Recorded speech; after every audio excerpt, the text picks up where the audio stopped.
adalah ya buat kita semua di rumah ini pengalaman pertama ya, bisa graduation dari rumah online gitu, graduation.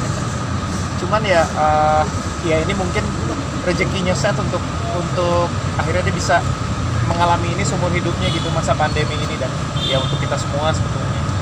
Cuman ya akhirnya bisa dilewati kok gitu, dan mau nggak mau kita semuanya sama-sama menjalani yang normal, yang dibilang baru ini gitu ya. Dan set walaupun sekarang masih ya kita masih terus cari cara gimana caranya supaya dia nggak meledak-ledak, dalam arti karena dia kan sangat kreatif dan nggak bisa terkungkung gitu, dia harus bebas gitu anaknya. Jadi kalau misalnya harus di rumah terus melakukan hal-hal yang domestik gitu, agak menyakitkan buat dia sebenarnya. Dia sukanya main keluar, interaksi dengan orang gitu ya, main. Sedangkan protokol kesehatan di kompleks saya pun lumayan ketat gitu.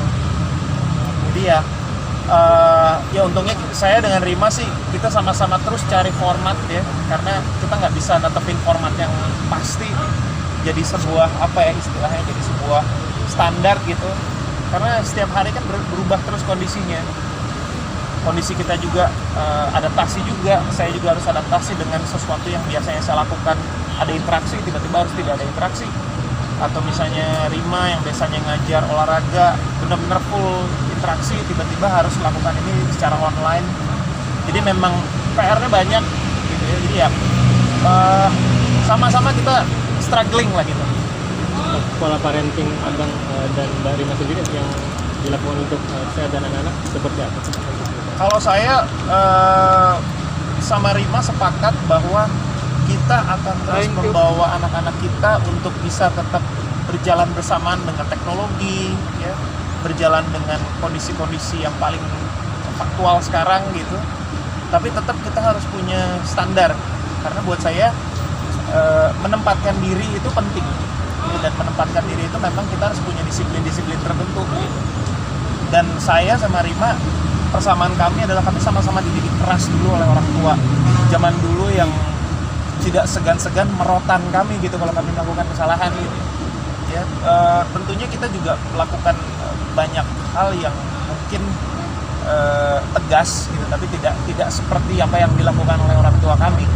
Tapi kita juga sadar bahwa DNA kenakalan itu ada di mereka. Jadi kita harus cari cara gimana caranya untuk kasih tahu mereka supaya mereka bisa tetap disiplin tanpa harus dirotan kayak kita dulu. Karena ya itulah saya zaman dulu, dan saya sadar, saya berterima kasih pada orang tua saya. Kalau saya dulu nggak dirotan, ya belum tentu saya bisa jadi kayak sekarang juga, bisa ketemu Anda semua gitu.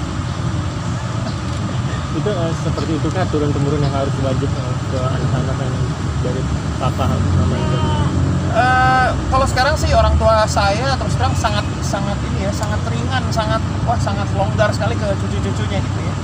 Dan itu kadang-kadang menyulitkan kita, karena cucu-cucunya ini kan ya anak-anaknya cukup ini ya, dengan perkembangan teknologi mereka sudah lihat ini, lihat itu, jadi mereka juga cukup pintar dalam tanda kutip untuk melakukan manuver-manuver gitu.